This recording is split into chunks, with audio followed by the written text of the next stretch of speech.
This morning I'm here with Cheech, what are you, 90210 or whatever? Something like that. Something like that. And what we're going to do is do a little video here on balancing and dial indicating the fan and hub for his YS50 and a Vibe 50. So I convinced him finally to get a Vibe 50. So what we've got here is we've got the hub with the fan already mounted, and we've got our basically Dubro true spin balancer. So we'll put it on the balancer and see how it balances out. One of the things you can do is if this doesn't balance right, we can pull this fan and rotate it and try to get it balanced before we start having to grind on this. So let me get this thing all set up and we'll take a look at how the balancer works. Well, I've got it mounted on the true spin balancer now, and just by moving it in small amounts and seeing if it'll come back, it looks like this is actually pretty much in balance. If you aren't sure, you can put a mark where you think the high point is, like it just came back to this point, so I can make a mark on it with a Sharpie, and then we can rotate it off about 90 degrees and see if it comes back to that point. Try it both directions. And you see it's not actually coming back. If it's in that area, it seems to like that place, but not enough to actually come back all the way. So looks like this one's pretty much in balance. Again, if we weren't in balance, if we kept coming back to the same high point, one of the things I do with these true spin balancers is I'll take it and I'll actually rotate the shaft 180 degrees and check it again, just in case the shaft might have gotten a little bend in it.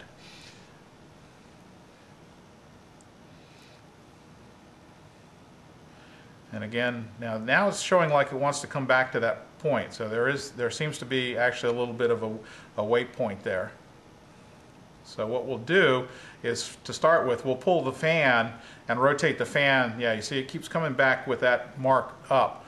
So what I'm going to do is I'm going to take the bolts out of the fan, turn the fan 180 degrees and check it again, assuming that there's a heavy point on the hub and a heavy point on the fan and they're out of sync. Off camera, I removed the fan bolts, turned the fan 180 degrees, and one thing to do is I marked the fan where it was before, because knowing me is I'd get this thing apart and not know which way it went back together again.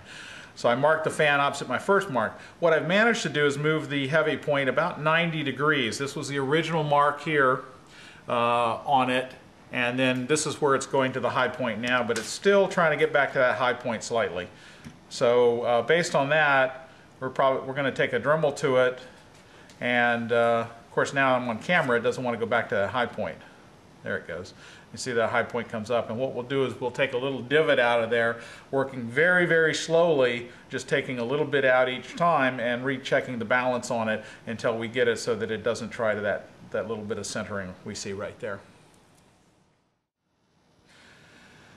So we've done the grinding on the fan. Now one thing to remember is, as Cheech pointed out to me as I'm grinding on his hub, is you want to grind on the low side, not the high side like I started to do. So he now has two dimples here. Again, grind it in small pieces, small amounts, until it balances. Now there's two ways you could do this. You could grind, I'm grinding on the aluminum hub from the standpoint of the hub is got much more meat in it. Some people grind on the fan, and if you grind on the fan out here, the advantage is further away from the hub, you have to remove less material, but A, the plastic is very light, and B is you're now thinning it in a place where there's a lot of stress. So my preference is to dimple it on the hub there rather than do it on the fan. And again, we've got a little bit of centering action here, but not much. Most places it doesn't go back. We might want to take just a touch more of a dimple. You see, like there now it's starting to come back. So we're going to take one more little cut on it until it balances perfectly, and then we will start mounting it to the engine and do the dial indicating. I've installed the fan and hub on the motor. The Vibe uses a collet style, so there's a large collet on the inside and a smaller collet on the outside. Once you put the collet on, you want to lubricate it with some light lubricating oil, and then we put the nut on just barely finger tight to start with, just enough to snug it down but not too much, so we can start doing the dial indicating. Now what I did is I actually installed it on the motor mount so that I can actually clamp the motor mount in the vise rather than trying to clamp the engine and be a little bit safer. So we're going to hook this thing up and set up the dial indicator and move the camera over to the vise so I'll show you how to dial indicate this thing. Here's the setup with the motor in the motor eye clamped in the vise. Notice the glow plug is out, so it'll turn easily. And then we've got the dial indicator. It's on a magnetic base that clamps to the vise, and then the arm is set, so we dial indicate on the outer edge of the hub. Now, since we ground dimples into the hub, we've got to make sure we dial indicate off of the dimples, otherwise we'll get some strange readings. The other thing is, when you set up the dial indicator, make sure that the pointer or the probe is aimed at the center of the crankshaft. You don't want it off at an angle, pointing down at an angle like this or like this on it. So we'll set all that up. Then what you do is you rotate the engine until you find the lowest point on the dial indicator, and then what we do is we reset the pointer. This turns, so the pointer doesn't move, but this ring turns, so we have 0 set. And then as we run the motor around, we'll see that right now we've got about 3.5 thousandths of run out here. So what we'll do is we'll find that high point, mark it, and then we'll take a hammer and just give it a light rap with the dial indicator off of it, so we don't transmit shock to our dial indicator, and then check it again. Once we get it closer, then we'll give the nut a little bit of tightening and check it again, and so forth, and around and around. So we'll do this here in a moment and be back. All right, I've done a couple iterations of checking the dial indicator and giving it a light wrap, and then as it got close, snugging it up, collets up a little bit.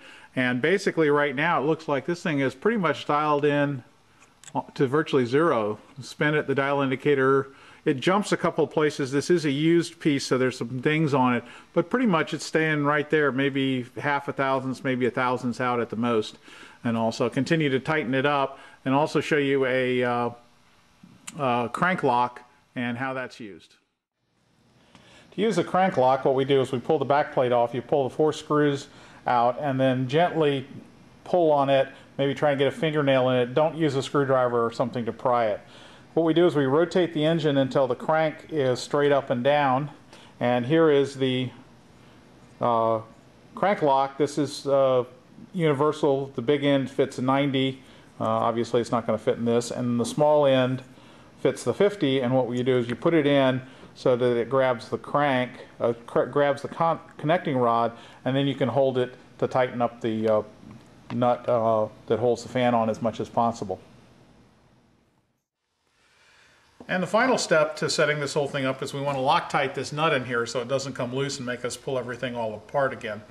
We don't want to take the nut off to put normal Loctite in, because doing so would mess up all that dial indicating we did. So what we use is a wicking grade Loctite. This is Loctite 290.